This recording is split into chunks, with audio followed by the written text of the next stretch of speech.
Be Wealthy and Smart, episode 549.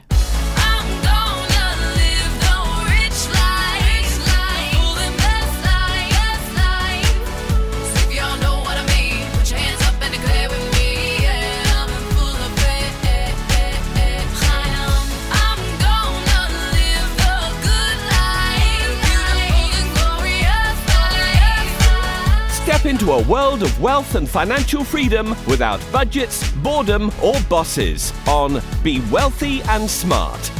And now, here's your host, Linda P. Jones. Welcome to Be Wealthy and Smart. I'm Linda P. Jones, America's Wealth Mentor, empowering women and men worldwide to financial freedom.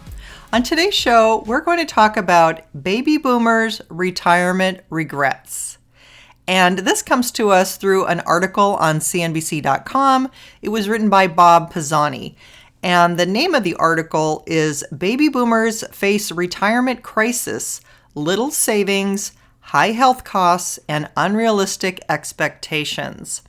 So this really caught my eye because through the survey I've been doing for the show, I've noticed that we have a lot of people that are baby boomers. And so I thought this would be right up your alley to be talking about what are the regrets that baby boomers have about retirement and what are the difficulties that they are facing so that you can get a jump start on it and not have these problems plague you. I also think it's really interesting whenever they do these kinds of surveys to get actual statistics from retirees or soon-to-be retirees to hear what they're saying, because it's based on real people, real facts, real things that are happening, and that's always something good to talk about and see if there's something we can do to help. The article has 2 bullet points.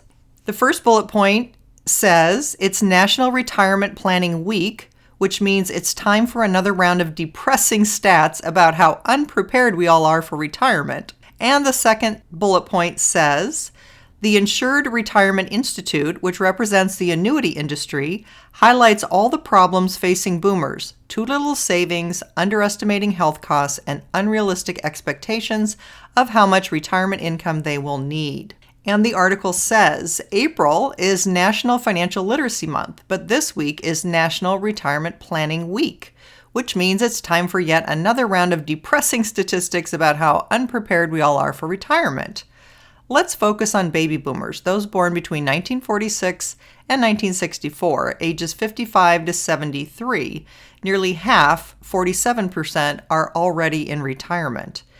That's 34 million retired baby boomers. So I want to pause there and say, while this is looking at baby boomers and the youngest baby boomer is 55 and nearly 47% are already retired, I think it's important to talk about it because even people who are 40 to 45, you're really in that important zone of retirement planning savings. That's when it's really key to start boosting how much you're saving for retirement, to really start focusing on it, because your amount of time is rapidly approaching and you're in that finite time space.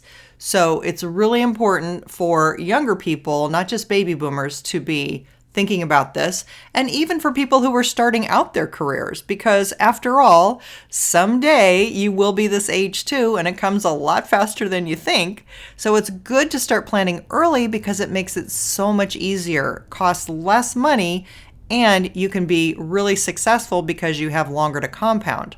The article goes on to say, our dose of depressing data comes courtesy of the Insured Retirement Institute, which represents the annuity industry.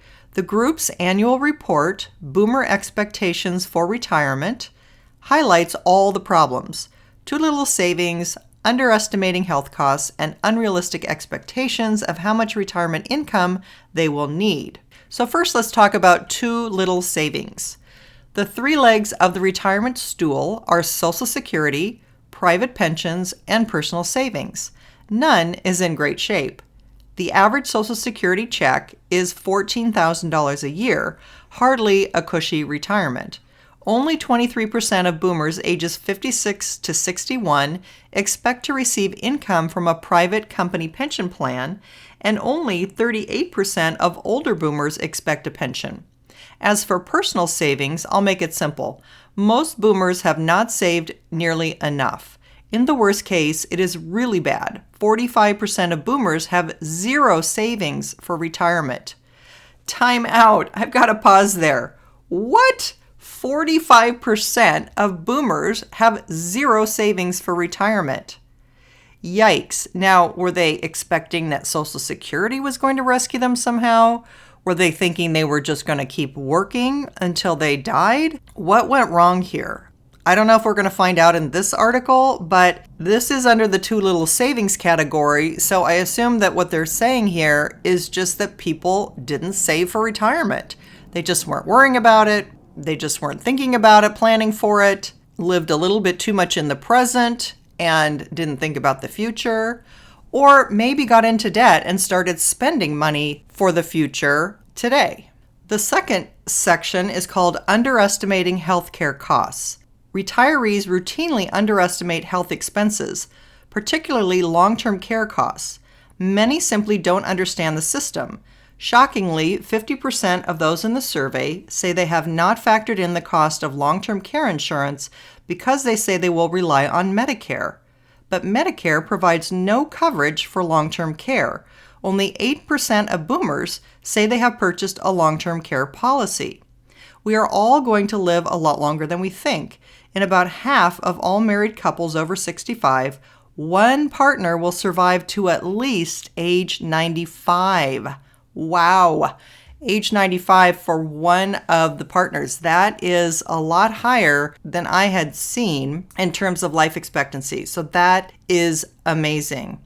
I do want to reiterate that yes, Medicare does not provide coverage for long-term care.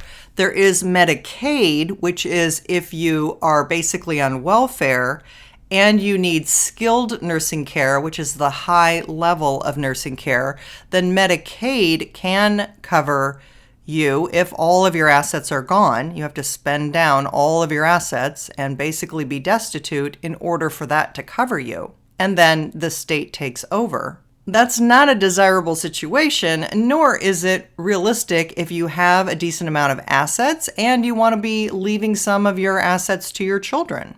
Long-term care can be very expensive, and that's not even talking about if there's a mental issue. I'm not talking about Alzheimer's or dementia.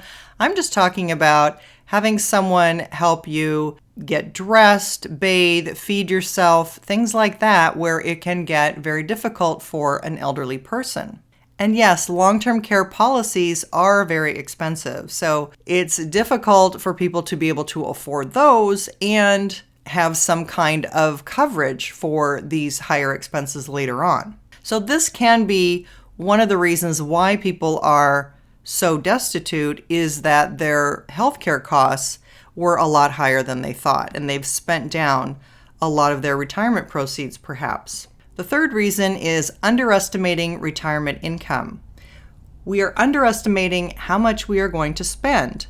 The average amount spent by Americans 65 to 74 is $55,000 a year, but most baby boomers don't think they will need anywhere near that amount.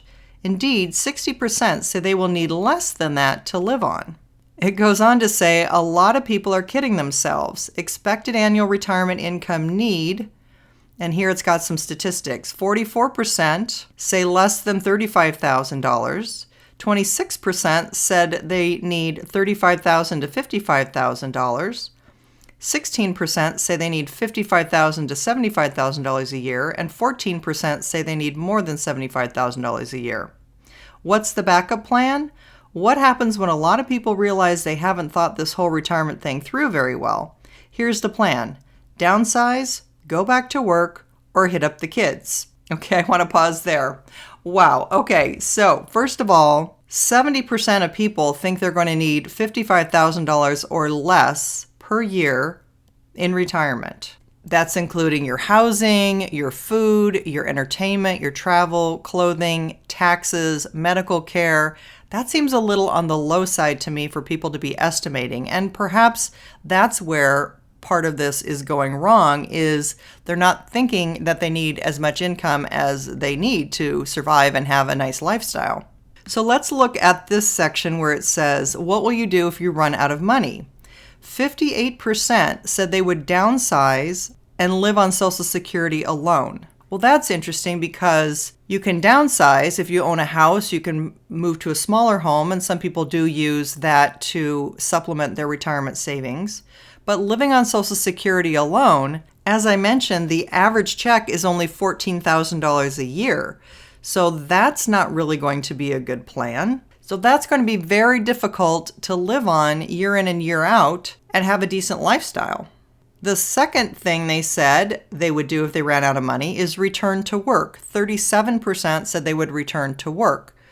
Wow, a third of people are saying they would return to work, but how are you going to go back to work at age 65 to 74? I mean, they're even doing away with Walmart greeters. So now I don't know what people are going to be able to do in terms of finding a job. That's going to be a very difficult thing. Number 3, they said if they ran out of money, they would ask their children for assistance, and that was only 6%. The article goes on to say, the part about returning to work or staying at work is already happening. 1/3 of employed boomers aged 67 to 72 have postponed retirement, the study says. Do they have any regrets? Plenty.